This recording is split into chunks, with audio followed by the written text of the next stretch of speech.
Amén. Bien, como les decía al principio, bienvenidos a todos. Los saludo en el amor de nuestro Señor Jesucristo.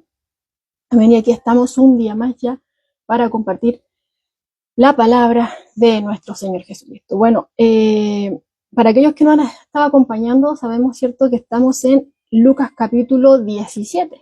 Es ahí donde nos hemos estado deteniendo. Y hemos visto que nuestro Señor estaba enseñando acerca de la actitud que corresponde, ¿cierto?, con la actitud correcta con la que deben de andar sus discípulos. Veíamos que sí estaba haciendo un llamado a corregir nuestra manera de vivir o sea, en pocas palabras, a la obediencia, pero también nos direccionaba en cómo teníamos que ser obedientes, porque Dios no solamente mira lo externo, sino que ve nuestros corazones.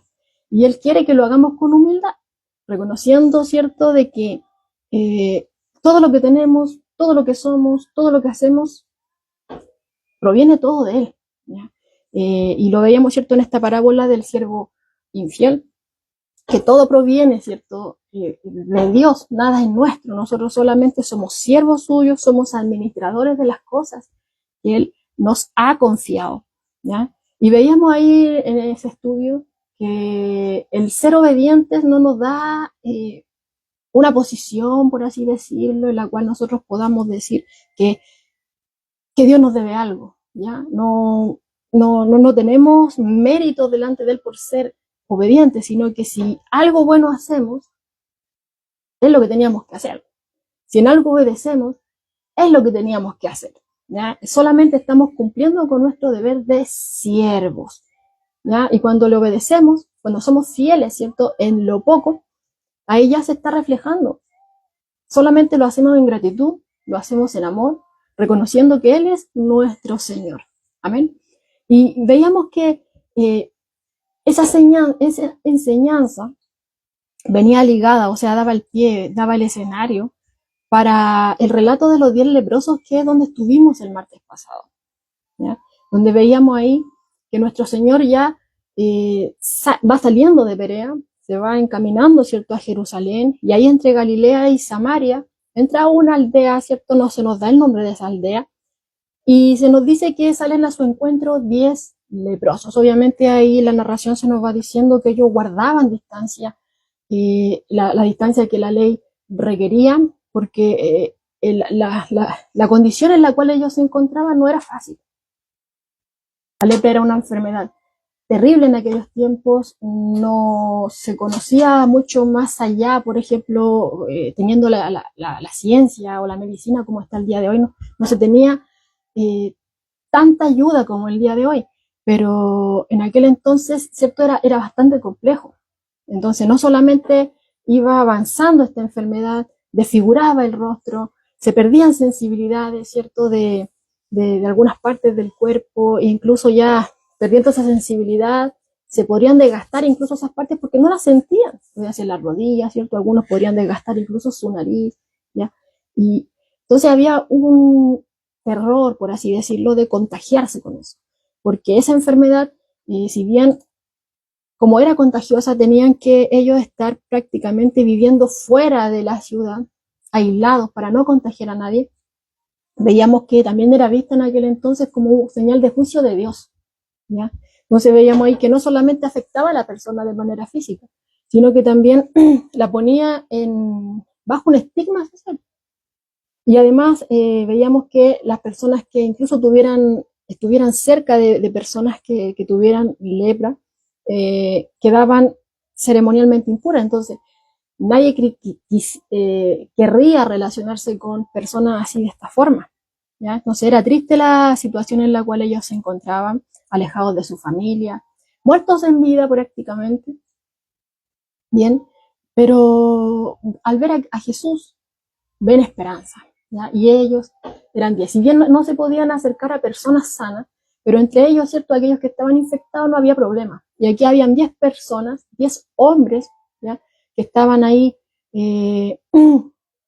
tratando de sobrevivir a duras penas, por así decirlo, al margen de la sociedad, ¿ya? Pero al ver a Cristo aquí ven una luz de esperanza y empiezan a clamar: Jesús, Maestro, ten misericordia de nosotros.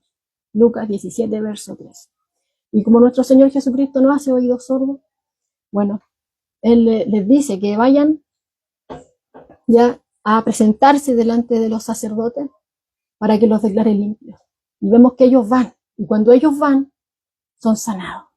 Son sanados y van, ¿cierto? Y bueno, ahí solamente Jesús podría haber hecho eso.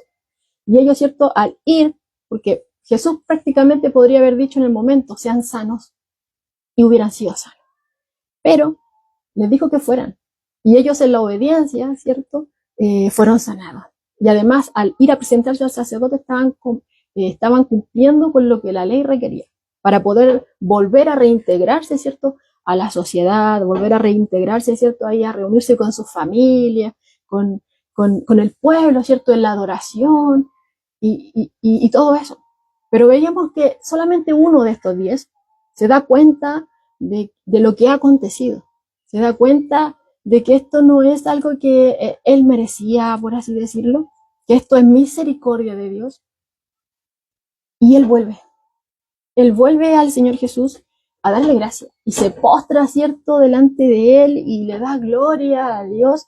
Y Jesús hace notar que él era extranjero, o sea, no eran 10 los que fueron sanados, solamente uno volvió extranjero, o sea, era samaritano, ¿ya? Entonces, vemos ahí que este leproso, ¿cierto?, que está agradecido, es un ejemplo vivo de esa actitud que Jesús acababa de enseñar, con la que yo estaba iniciando, ¿cierto?, en esta introducción, ¿ya? Cuando uno tiene un corazón humilde, reconoce que nada merece, ¿ya? Nada merece. Pero también reconoce que aunque nada merece, Dios le ha dado lo que no merece, ¿ya? Entonces vemos acá que este hombre tenía un corazón humilde. Y en gratitud, él viene, ¿cierto? Y se presenta y agradece, reconociendo que no es algo que él merecía, sino que da gracias por la misericordia de Dios. Y es ahí que aprendíamos que la humildad va de la mano, ¿cierto?, con la gratitud. Van de la mano. Entonces, hasta este punto, Lucas ha estado, ¿cierto?, enseñando acerca del discipulado, acerca de la gratitud, con esta enseñanza de los 10 leprosos que vimos últimamente. Pero ahora vamos a ver que aparecen los fariseos en escena y vienen a Jesús con una pregunta. Le preguntan acerca del reino de Dios. Y esta sección la vamos a dividir en 2 partes. La primera parte, que es la que vamos a ver el día de hoy, ¿cierto?, abarca el verso 20 y 21 de este capítulo 17 de Lucas, y vamos a ver que Jesús, ¿cierto?, le responde a ellos, ¿ya? Y la segunda sección, que va del verso 22 al 37, vemos que Jesús también se va a dirigir, luego de responderle, ¿cierto?, a los fariseos, se va a dirigir a sus discípulos. Habiendo dicho esto, vamos a dar lectura a Lucas 17 del verso 20 al 37. Pero como les digo, solo vamos a ver el verso 20 y 21 en esta ocasión.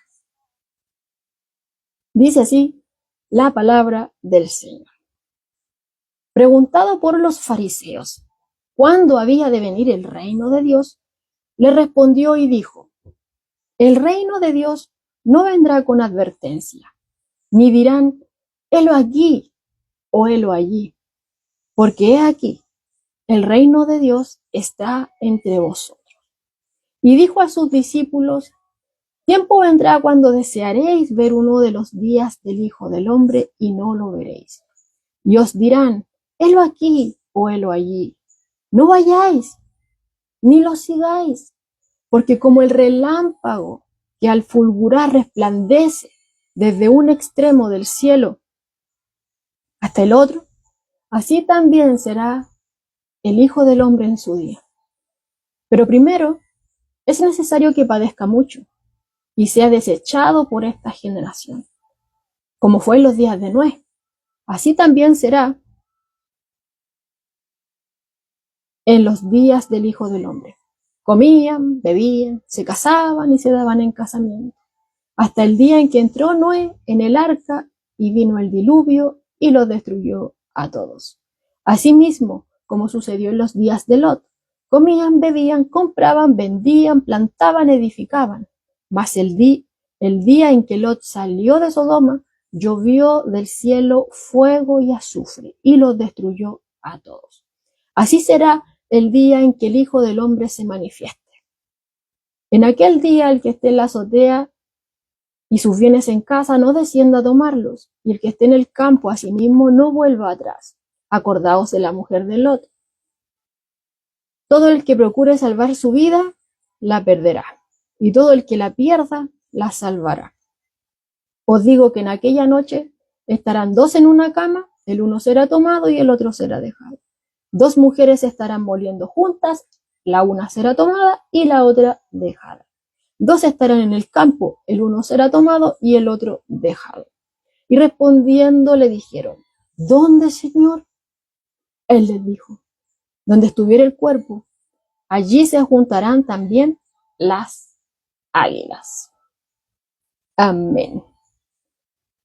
Bien.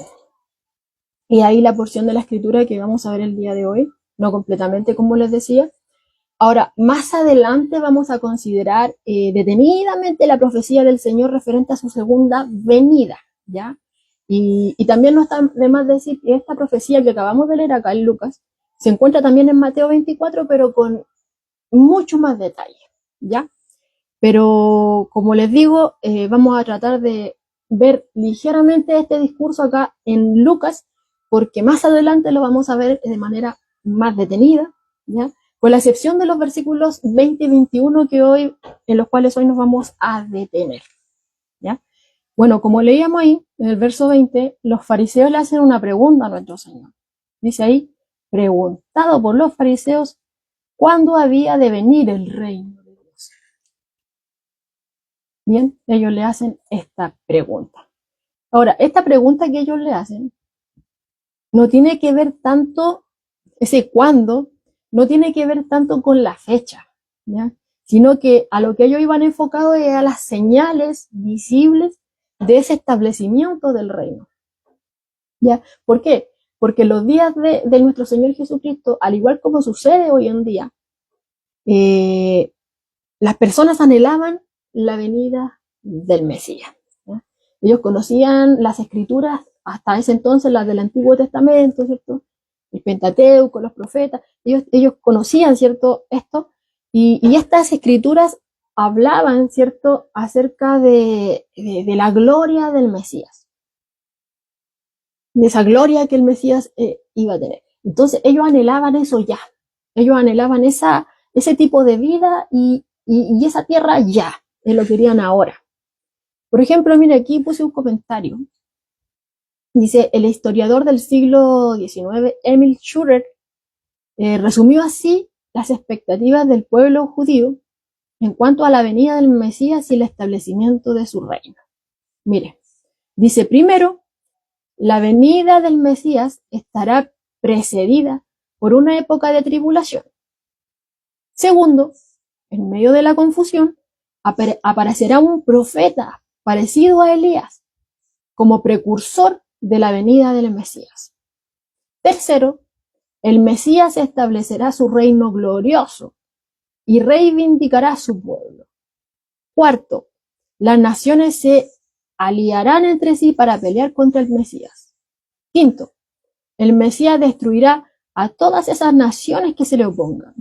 Sexto, Jerusalén será restaurada y hecha nueva y gloriosa. Séptimo, los judíos dispersos esparcidos por el mundo regresarán a Israel.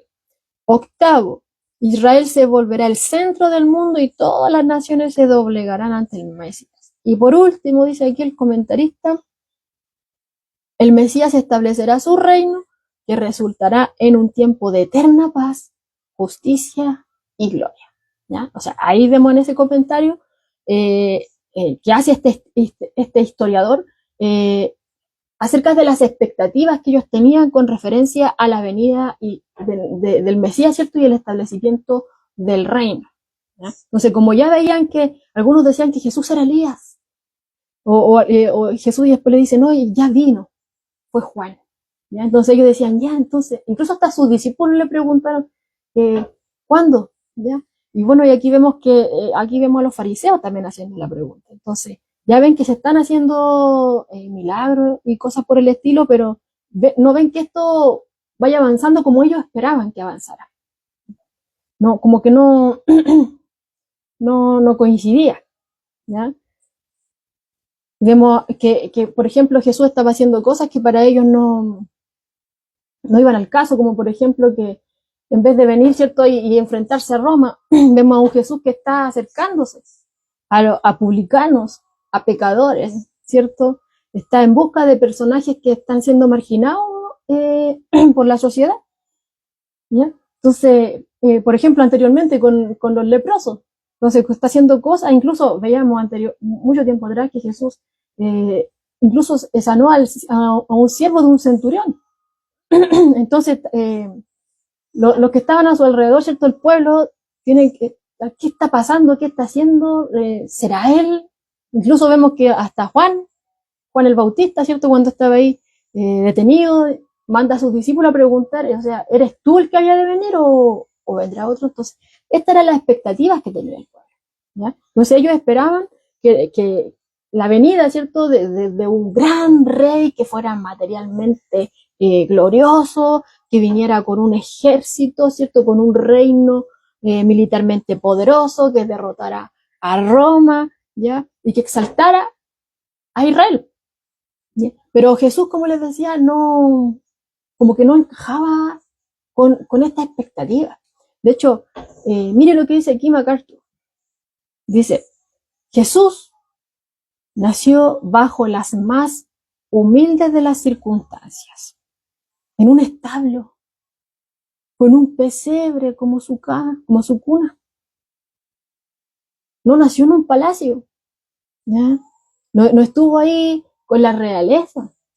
Veíamos que cuando María estaba a punto de dar a luz, no tenía dónde dar a luz, y llegó aquí, a este lugar, a un establo, como dice aquí MacArthur, en un pesebre.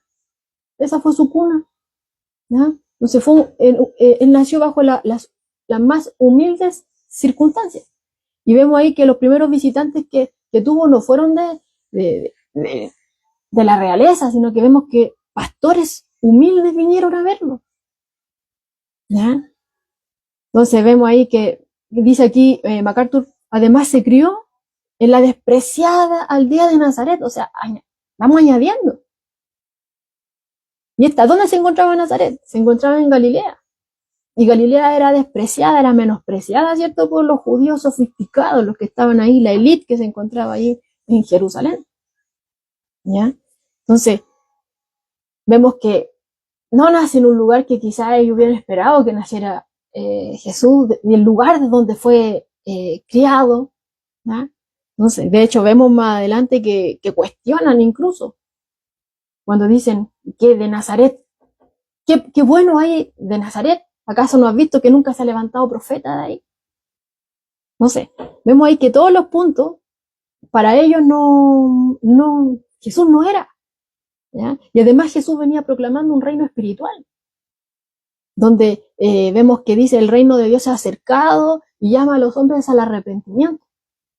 Pero ellos no tenían en sí mismos, como estuvimos viendo en el estudio anterior, ese sentido de arrepentimiento, porque ellos descansaban, ¿cierto?, en ser descendientes de Abraham. Ponían su esperanza en que por ser del linaje o descendientes de Abraham, automáticamente ya eran salvos. Entonces no tenían necesidad de arrepentimiento. Entonces, si no tenían necesidad de arrepentimiento, ¿para qué querían un salvador que los salvara de los pecados? Ellos estaban esperando a un libertador político. Ellos estaban esperando que los viniera a liberar de Roma, ¿ya? ¿Por qué? Porque ellos a sí mismos se consideraban justos. De hecho, cuando vemos esa parábola, ¿cierto? Cuando Jesús habla del fariseo y el publicano, vemos ahí que Jesús, o sea, que comienza ahí la narración diciendo, o sea, refiriéndose a algunos que se justificaban a sí mismos, que se hacían justos a sí mismos.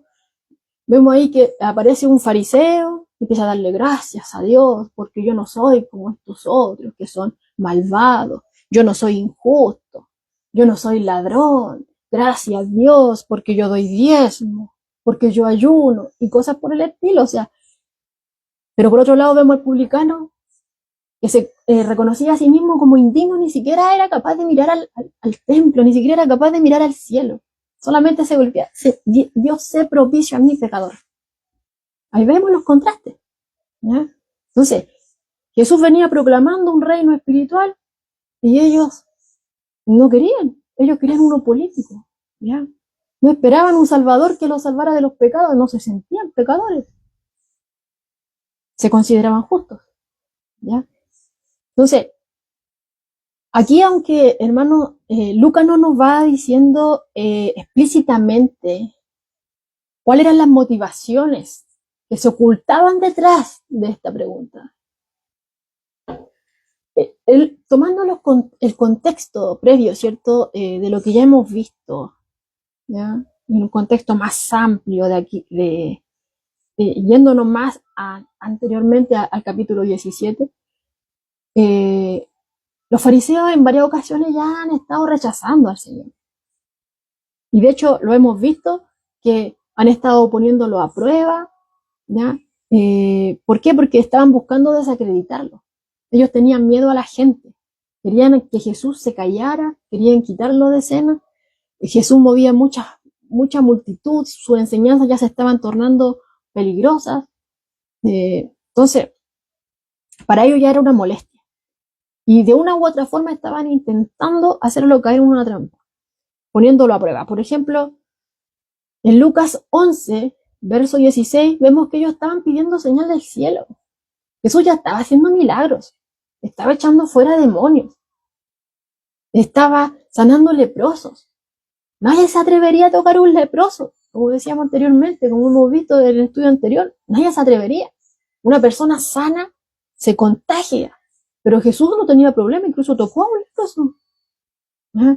Y quedó sano. Jesús no se contagió y la persona quedó sana, totalmente limpia de todo eso. Tantos milagros, multiplicación de panes, de peces y tantas cosas. Pero ellos estaban pidiendo señal del cielo. Pero, hermano, la escritura es clara que ahí mostrándonos que ellos pedían señal, pero no era para creer. No era para creer, sino que era para ponerlo a prueba. Mire, dice, y dice clarito, en Lucas 11, 16. Dice, otros, para tentarle, le pedían señal del cielo. Mas él, conociendo los pensamientos de ellos, les dijo, todo reino dividido contra sí mismo es asolado, y una casa dividida contra sí misma cae. Y si también Satanás está dividido contra sí mismo, ¿cómo permanecerá su reino? Ya que decís que por Belcebú yo echo fuera a los demonios. O sea, ellos estaban cuestionando el origen de sus milagros, diciéndole prácticamente, aquí, debajo del cielo, hasta Satanás puede hacer milagros. Hasta los demonios pueden dar poder, ¿ya? Pero si haces una señal del cielo, ahí vamos a creer, pero vemos ahí que ni siquiera era eso, sino que dice para tentarle. Estaban buscando una forma de hacerle caer. Y habían decidido que no, que él no era. Pero querían desacreditarlo delante de la gente. Y ahora, anteriormente, en el capítulo 16, vimos algo también, donde Jesús estaba hablando a sus discípulos acerca de la mayordomía. Recordemos que estaba hablando acerca dando esta parábola del siervo infiel, este siervo que aprovechando, ¿cierto?, de la situación que tenía, el lugar que tenía, empezó a hacer mal uso de las posesiones que su amo había puesto en sus manos, fue acusado delante de su amo y entonces él, viendo que ya iba a ser quitado de su puesto, empezó a mover las piezas para que todo saliera a su favor, asegurándose prácticamente así su futuro. ¿Ya? Y Jesús ahí tomaba el ejemplo de él, no para que imitáramos lo malo, sino que lo bueno. ¿Cuál era lo bueno? Este hombre, siendo malo, tuvo sus ojos en el punto clave, ¿ya? Futuro. Y si nosotros, ¿cierto?, teniendo más luz que este hombre, teniendo conocimiento de que las cosas que están aquí son solamente temporales y que lo eterno, ¿cierto?, está por venir, ¿Cuánto con mayor razón deberíamos tener claro de que todo lo que tenemos proviene de Dios y usarlo para su gloria? ¿Ya? Entonces, ante todas esas enseñanzas que Jesús hacía con referencia a eso, diciendo que somos mayordomos, que teníamos que usar las cosas que tenemos en nuestras manos para la gloria de Dios con un propósito eterno, por ejemplo, para compartir el Evangelio, para tender la mano al hambriento, y así cosas, ellos empiezan a reírse. Y Jesús dice que no se puede servir a Dios y a las riquezas, y ellos empiezan a reírse, empiezan a burlarse de él. Dice en Lucas 16:14. Dice que ellos oían todas estas enseñanzas. ¿Quiénes? Los fariseos, que eran ávaros. Ellos buscaban servir a Dios y a la riqueza. Y Jesús estaba diciéndole ahí que no se puede. Que si yo tengo mi corazón inclinado hacia la riqueza, no voy a poder servir a Dios. Soy totalmente inútil, porque mi corazón está allá, en la riqueza. No voy a poder tender la mano al necesitado, porque mi corazón está ahí en la riqueza. Solamente voy a estar preocupado en mí mismo y en acumular, preparándome mi futuro, como vimos en la parábola del rico y Lázaro. Pero aquel que pone su confianza en Dios es diferente. Se ve, se nota cuando alguien pertenece a Dios. No se puede servir a Dios de la riqueza. Y ellos se burlaban de él. Entonces ya vemos ahí que lo querían tentar. Ya vemos ahí que se burlaban de él. Y no es solamente acá en Lucas, hermanos, sino que en los evangelios paralelos también los vemos ahí que repetidamente están pidiendo señales. Y no es por falta de evidencia. Ya tenían evidencia. Donde Jesús se movía, llegaba la gente y se agolpaba para ser sanada. Traían de lugares muy lejanos, los traían a él. No era falta de evidencia, sino que ya estaban rechazando las que habían recibido. No les faltaban evidencia, estaban rechazando las que habían recibido. Por ejemplo, Juan 10, versos 24 y 25 dice que mientras Jesús estaba en el templo, los judíos lo rodearon y le dijeron: ¿hasta cuándo nos vas a tener en suspenso? Si tú eres el Cristo, dínoslo. Dínoslo claramente. Y Jesús le respondió: os lo he dicho y no creéis. Las obras que yo hago en el nombre de mi Padre dan testimonio de mí. Os lo he dicho. Dínoslo abiertamente. Si tú eres el Cristo, dínoslo. Os lo he dicho y no creéis. Lucas 22, versos 67 al 70, vemos ahí a Jesús, ¿cierto? Durante el juicio, ahí ante el concilio. Y vemos ahí también que los líderes le están exigiendo lo similar. Si tú eres el Cristo, dínoslo. Nuevamente, la misma frase. Si tú eres, dínoslo.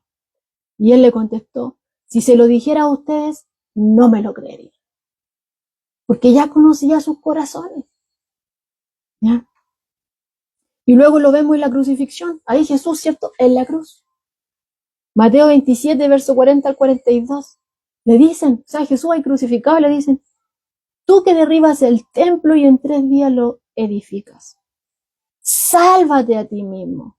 Si eres hijo de Dios, desciende de la cruz. De igual modo también los principales sacerdotes, juntamente con los escribas y los ancianos, burlándose, decían: a otros salvó, y a sí mismo no se puede salvar. Si es el Rey de Israel, que descienda ahora de la cruz y creeremos en él. Mire, ahí está ahí Jesús en la cruz, estaban pidiendo que se baje de la cruz, a otros salvó, se estaban burlando. Que lo haga, a ver, que lo haga, y ahí vamos a creer. Pero como les decía, el problema de ellos no era la falta de evidencia, no era que Jesús no hubiera hecho las señales, sí las sabía. Entonces no era falta de evidencia. Jesús le había dado, por medio de su palabra, por medio de su vida, por medio de las obras. Jesús mismo dijo en una ocasión: no me crean por mí, sino vean las obras de mi Padre, las que yo hago. Ahí vean, es Dios obrando a través de mí. Pero ellos, en vez de eso, estaban cuestionando incluso por medio de quién estaba haciendo los milagros. Decían: por Belcebú obra. ¿Ya? Entonces, no era la falta de evidencia, sino que la dureza de su corazón. Entonces, estas preguntas no buscaban realmente la verdad. Ellos no eran unos buscadores sinceros de la verdad, sino que lo que estaban buscando a través de esto era de cierta forma arrinconar al Señor para quitarle credibilidad, para que la multitud se esfumara, se alejara, ¿cierto? Y así ellos pudieran echarle mano. Ellos querían que Jesús hiciera una afirmación para entonces poder acusarlo, ¿cierto?, de blasfemia ante la ley judía o incluso de rebelión ante el imperio romano. Para ellos ya Jesús era peligroso y querían quitarlo de escena, ¿ya? Es por eso, hermano, debido a todo eso que vimos anteriormente, que podemos imaginarnos que el personaje que aparece acá, nos podemos imaginar, no lo dice el texto explícitamente, pero tomando todo eso, como les decía, nos podemos imaginar a un fariseo ahí hostil, acercándose al Señor y demandando que muestre. ¿Ya cuándo ya va a haber muestra, cierto, de este reino, del reino del Mesías? ¿Cuándo se va a producir? Que se muestre. O si no se va a mostrar, que se calle. Que deje de estar insinuando o de estar dando ideas, ¿cierto?, de que Él es el Mesías.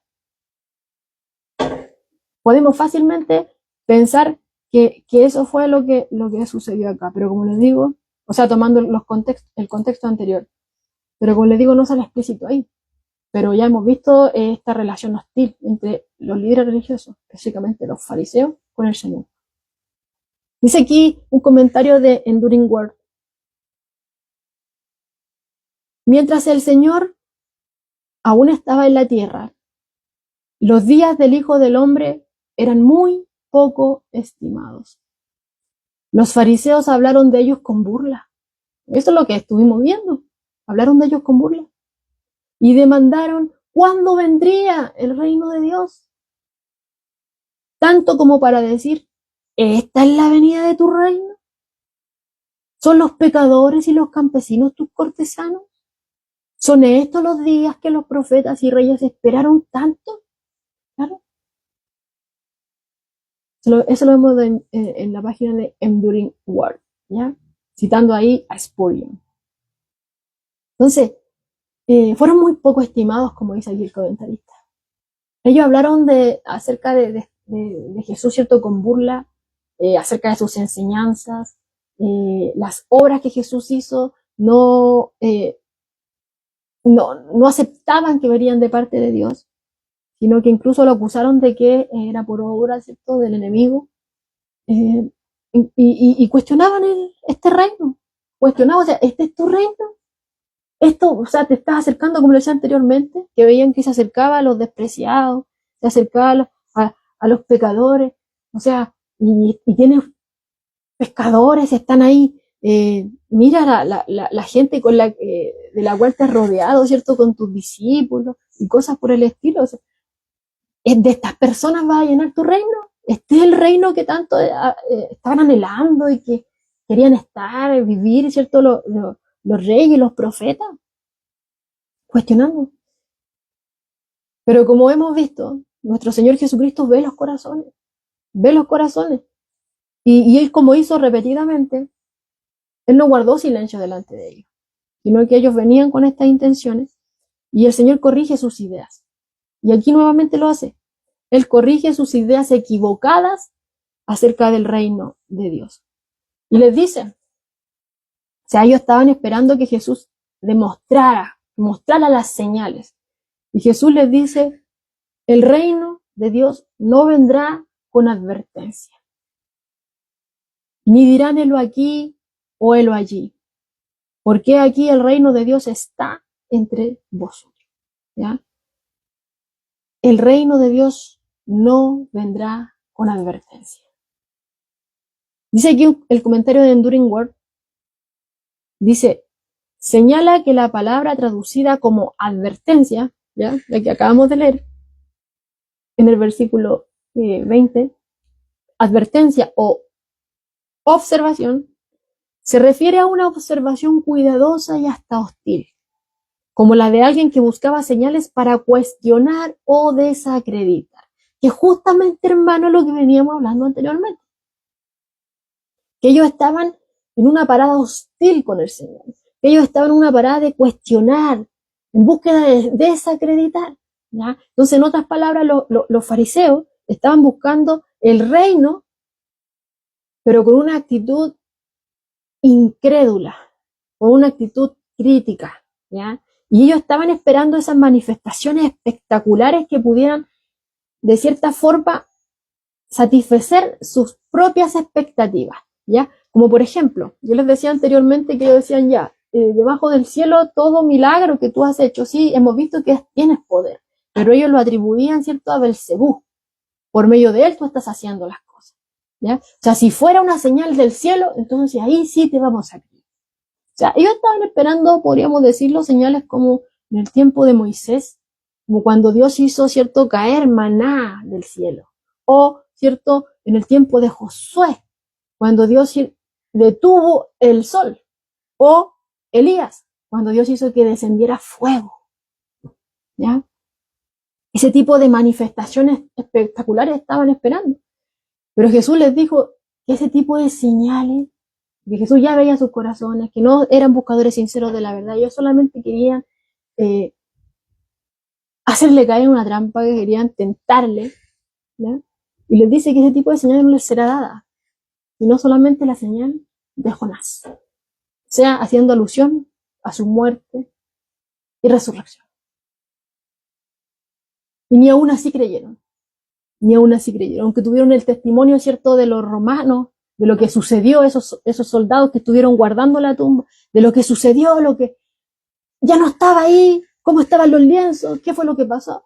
No creyeron, incluso ahí estuvieron, los sobornaron para que cambiaran el testimonio. ¿Ya? No creyeron, ni aún, como Jesús hablaba en la parábola, ¿cierto?, de rico y Lázaro, cuando veíamos ahí que Abraham le hablaba al rico y le decía que tienen a Moisés y a los profetas. Y el rico dijo, no, pero si fuera uno que se levantara de los muertos, ahí van a creer. Les dijo, no, a Moisés y a los profetas tienen. Las escrituras son autosuficientes. Si no creen a las escrituras, no van a creer ni aunque se levante alguien desde los muertos. Y tal cual sucedió con nuestro Señor Jesucristo. Y antes de eso, el Señor resucitó a Lázaro. Y ya querían, cuando Jesús resucitó a Lázaro, querían matar a Lázaro y al Señor. Después, ¿cierto?, ahí queriendo eliminar al Señor, y cuando lo crucifican, lo entierran, ni aún quedan satisfechos, van a Pilato para que asegure por todas las formas posibles esa tumba. Pero aún con toda esa evidencia que después dan estos soldados de cómo sucedió, de qué pasó ahí, atemorizados ellos llegaron a contar, no creyeron, ¿ya? Entonces Jesús, vemos que Él le responde, o sea, ese tipo de señales que ustedes están esperando, no les será dada, ¿ya? El reino de Dios no vendrá con señales visibles que satisfacieran, ¿cierto?, su curiosidad o esa incredulidad. Y de hecho les dijo, o sea, están buscando erróneamente, porque el reino ya está en medio de ustedes.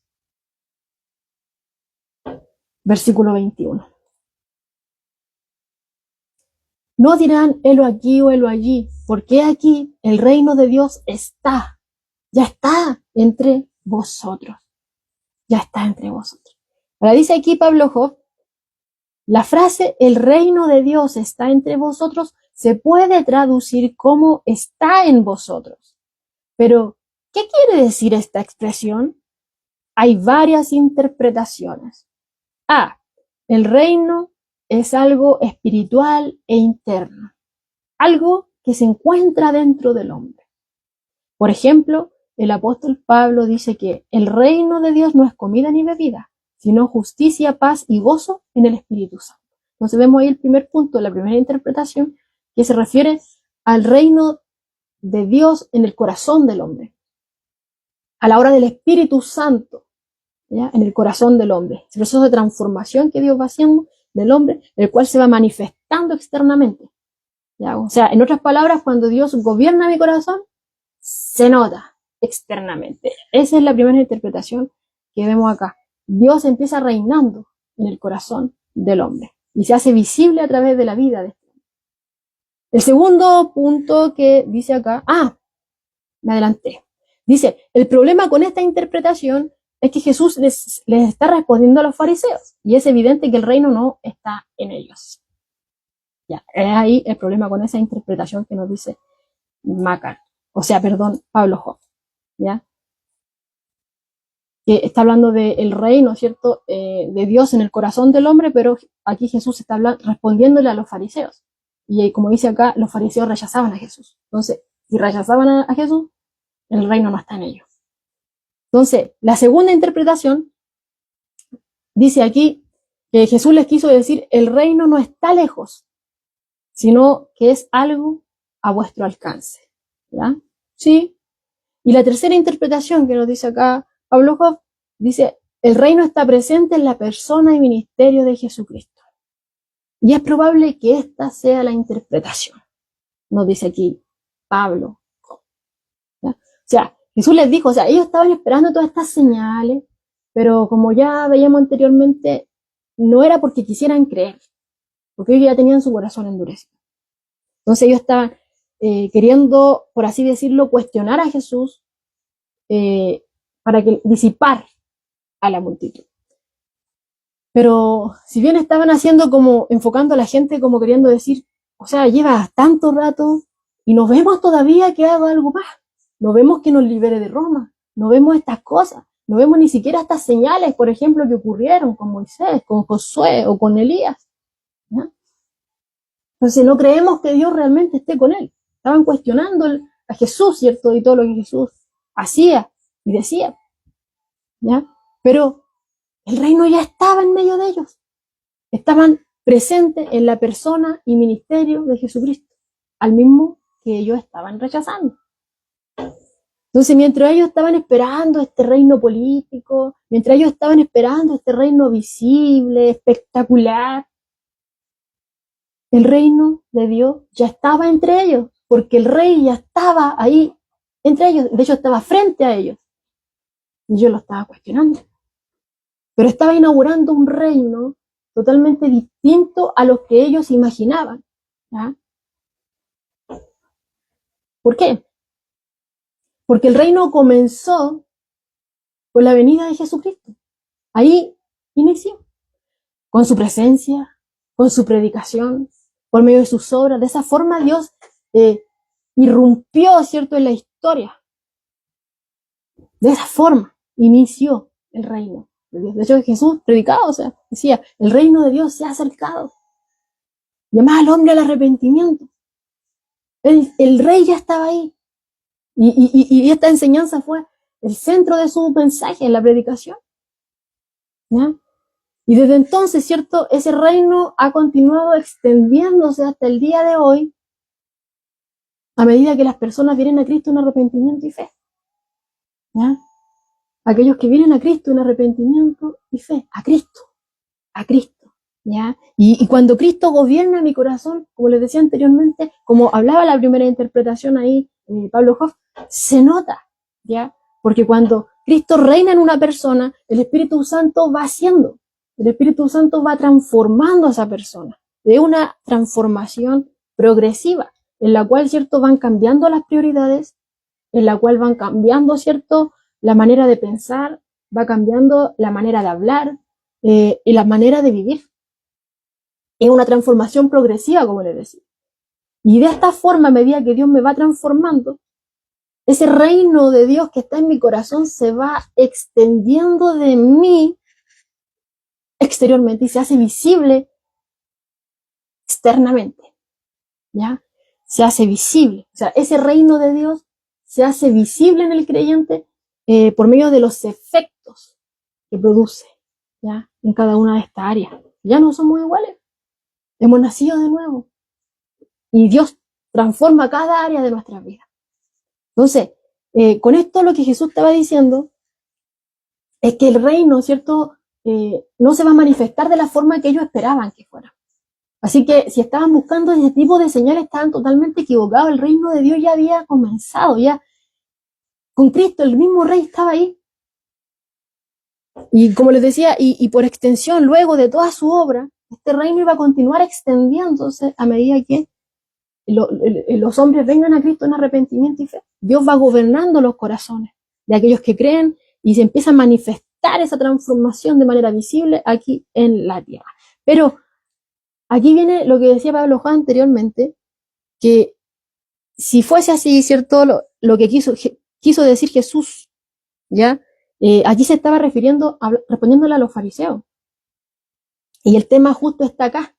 El problema no era la palabra, el problema no era el rey, sino que el problema estaba en ellos. El reino ya estaba ahí, pero el problema estaba en ellos, que habían rechazado al rey.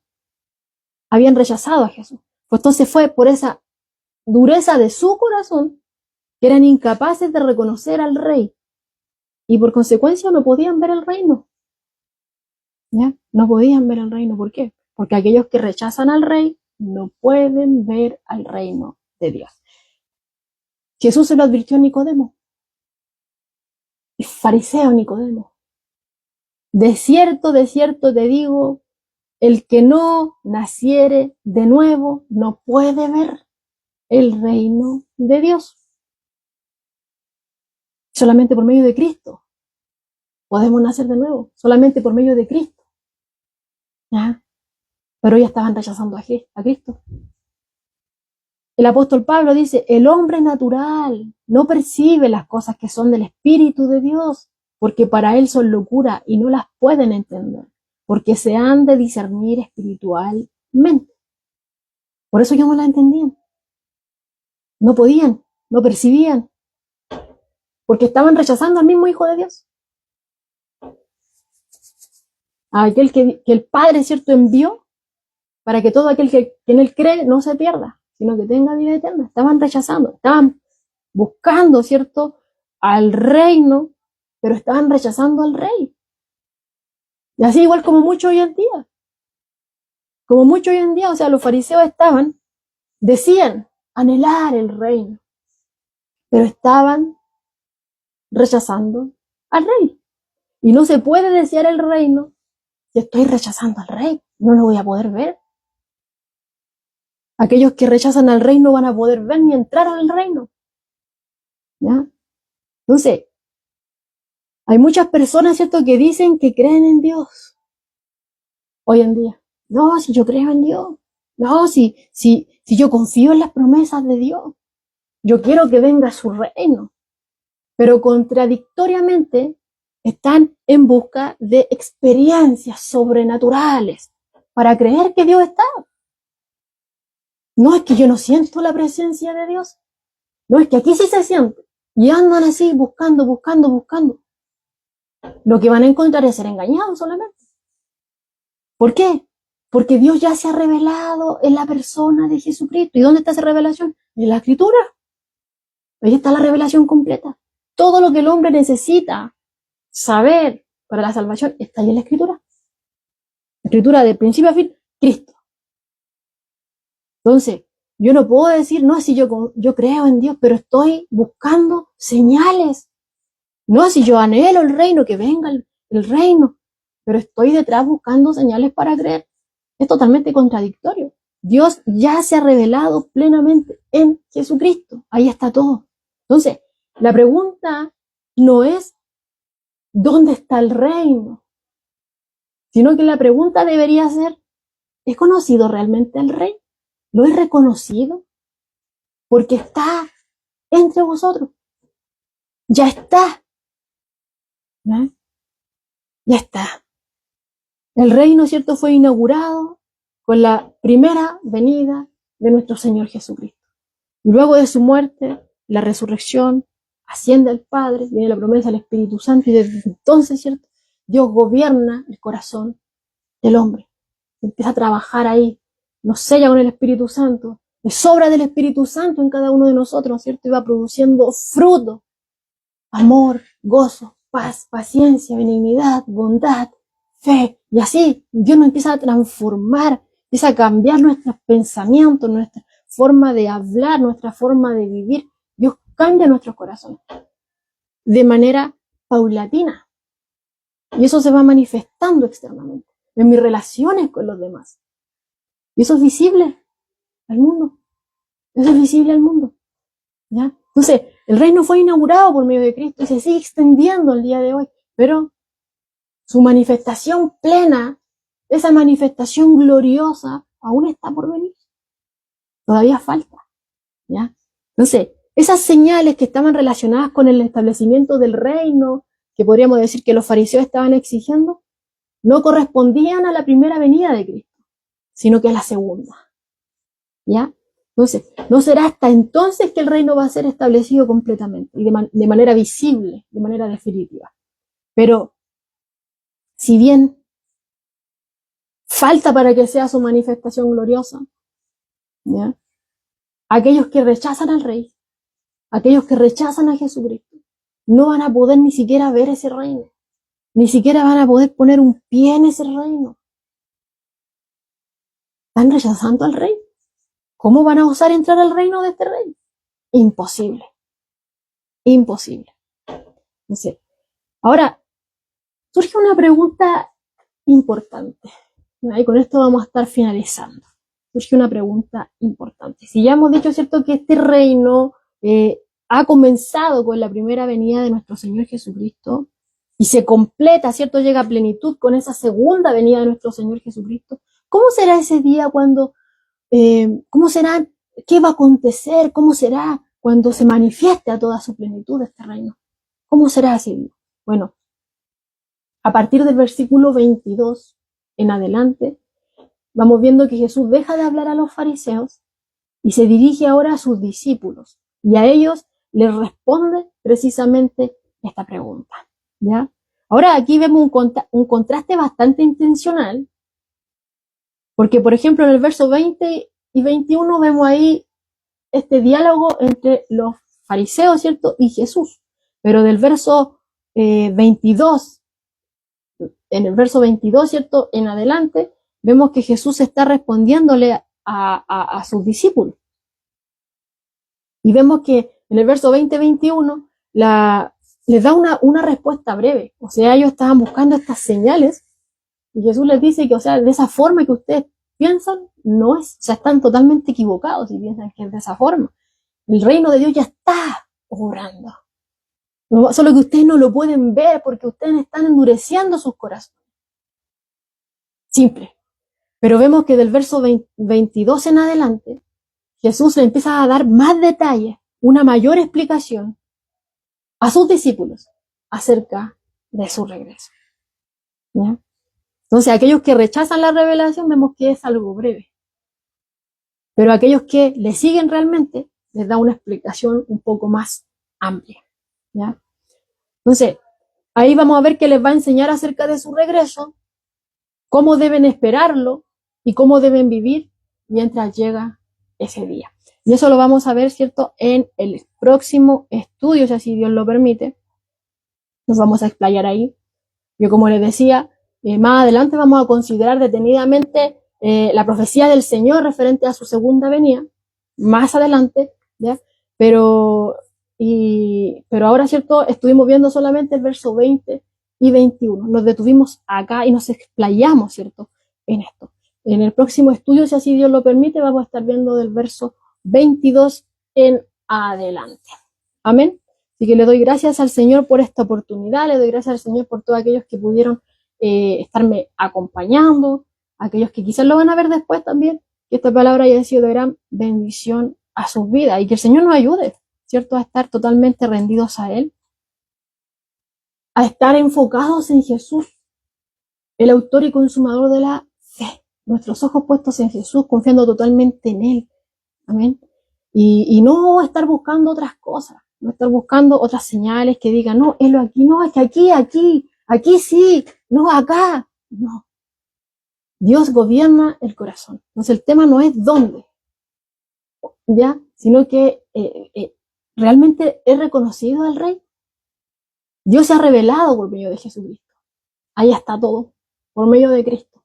Amén. Porque no hay otro nombre debajo del cielo dado a los hombres por medio del cual haya salvación. Amén. Y la salvación que Él venía a dar era mucho mayor. Es mucho mayor que aquello que podemos estar viviendo hoy en día. Así como lo que ellos estaban viviendo hoy. Ya ellos veían el problema, lo que tenían enfrente, pero el problema real es la condenación eterna. Y de eso es lo que Jesús nos vino a salvar.